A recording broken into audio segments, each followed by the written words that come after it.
Ladies and gentlemen, it's time once again for News and Brews with a very special episode of Innovation Points.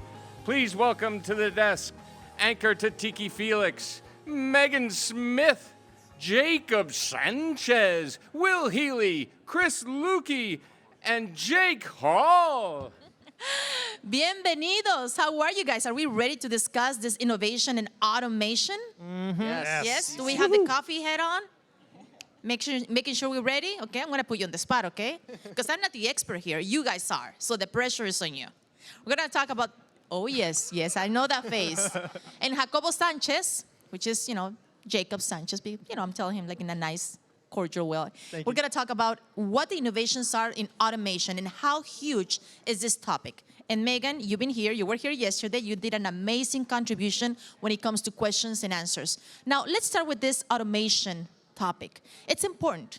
Every single person that is here, all the vendors and the sponsors are into automation to make sure that things get faster, get done.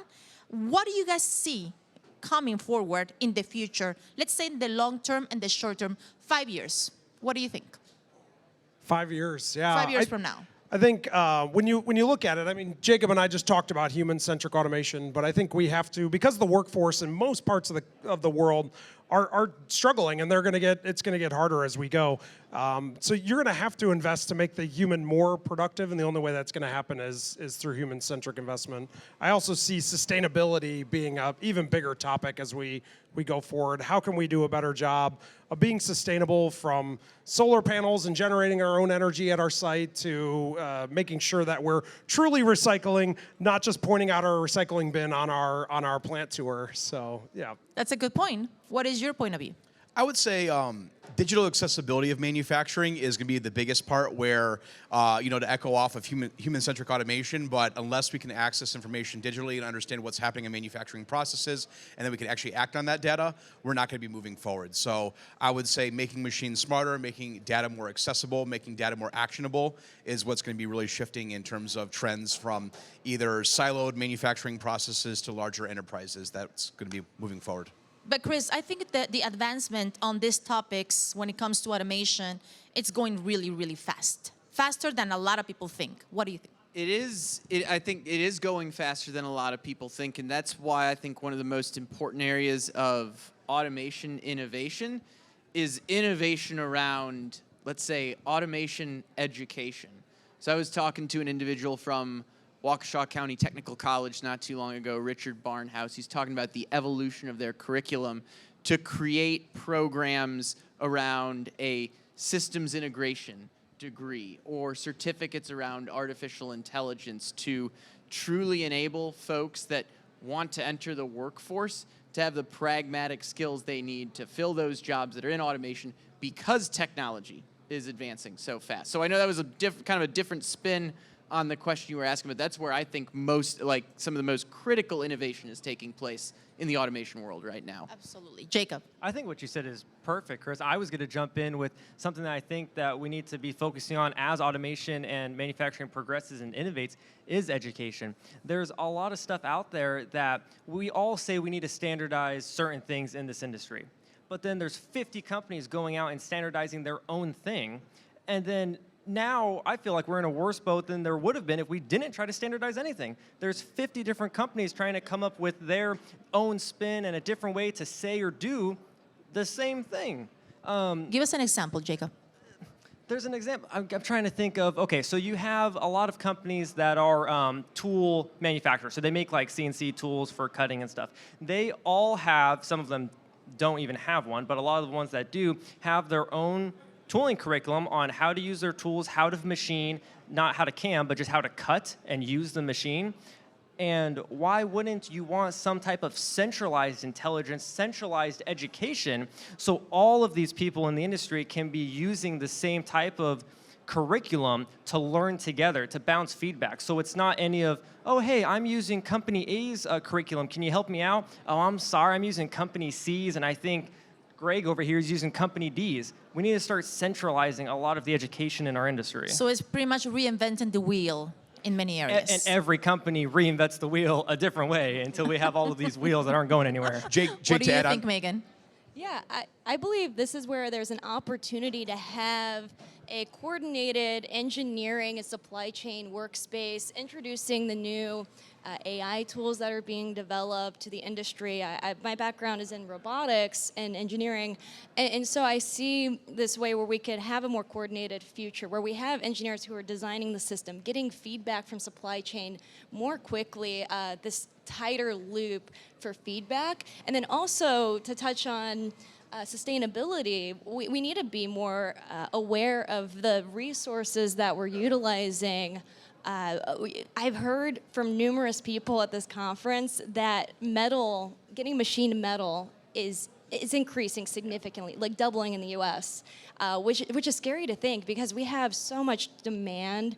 And we've already seen supply chain issues the past few years. We've seen, backed up boats in the Suez Canal. We've seen boats off the shore at the Long Beach port.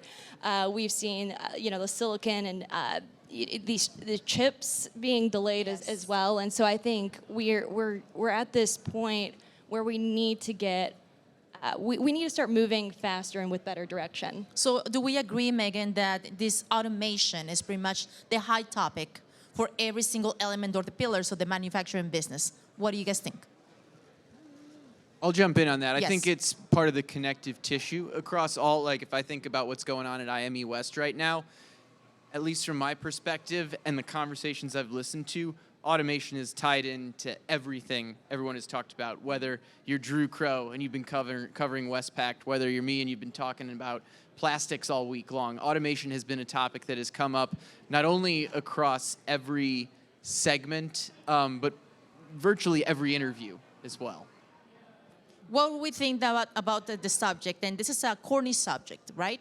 Automation is going to be having a huge impact on jobs. And do we agree on that aspect? And if so, how will it be the impact? Negative, not too negative, or just impartial? What do you think, Megan? I believe we're actually going to see a very positive impact. My mom, as I was growing up, she worked in factories, a hard worker on assembly lines. I heard her say numerous times, I don't want to be treated like a robot.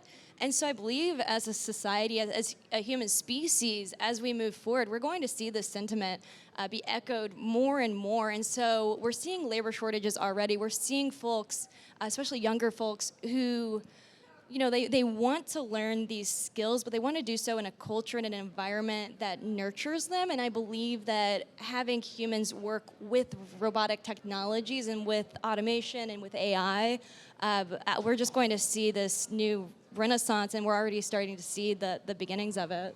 Well, I see you nodding. Oh yeah, definitely. I think the thing about automation and workforce, I mean, someone has to say it, so I'm going to say it. Robots aren't taking jobs by any means, and there's lots of data that backs that. But I think the real trick is when we bring automation into our plant, we create more engaged workers, and we do that through getting rid of the physical parts of the job that suck, getting rid of the boring parts of the job that suck. No one wants to come in every day and grind metal parts for 10 hours. Like, that is not a job anybody wants to do. No one wakes up in the morning and says, I want to grind parts today. That doesn't happen. So I think, making those investments, and I keep circling on this, people-centric, human-centric investments, but I think we've got to kill those dull, dark, dirty, dangerous things going on inside our facilities and really just look at it a different way. I always like to ask, if you took someone on a plant tour, if you took your mom on a plant tour through your factory, what would she think? What is your interviewee thinking when they walk around your facility? Is your bathroom clean? I mean, we're talking about automation. We're talking, Industry 4.0 and smart technologies and AI and all that stuff. But do you have doors on your toilets? I mean, there's some technology investment that we have to be very honest and think about in a real way. And so what is your plant tour communicating and what is your technology communicating, I think is something you really have to take serious. I'm going to be the devil's advocate, guys. Okay, don't hate me. I'm just a messenger. I'm a journalist. However, we gotta touch this specific point, and I want to hear your thoughts, Chris, when it comes to this, because you interview a lot of people as well. When I came to this country, I was working at a factory, like your mom, right? It's assembling pieces and just machinery, and it was tough. I understand. I completely agree. Nobody wants to do that job. A lot of people do. What happens once we do everything is automated? We don't have to deal with those kind of jobs. People, like the way I used to be when I got here to this country, what happens to these people? Do they become unemployed? Do they find another job? What's there for them? And Chris, if you want to jump in, that's fine. Yeah, and I'm going to pass it off to Jake after this as well, because I know he's got some very passionate thoughts on this as well. But right now, the reality is there's so many open jobs that we can't fill right now. And as we automate more, let's say you're at a factory and you do automate a process that, 2 or 3 people were doing manually today. What's going to happen is those 2 to 3 people are going to have new jobs, better jobs that sometimes we call them robot Sherpas, robotic wranglers, I think is the term you use, Jake, where their role is going to be around making sure the facility and the automation is working the way it should. Or, okay, we automated that and it's, producing 1,000 parts per minute. How do we get it to produce 1,100 parts per minute? Those are going to be the type of challenges those people will then be solving. So long story short, they won't be doing the picking and placing anymore that a robot is doing. I think that's the most basic example. They will be doing all the intelligence behind that to make it pick and place more effectively than it is today. We run out of time. I'm sorry, Jake. We're going to jump into that, the next segment. We're going to wrap up, and we're going to come back with the News and Brews team. Thank you, guys. Great job. Thanks. Thank you.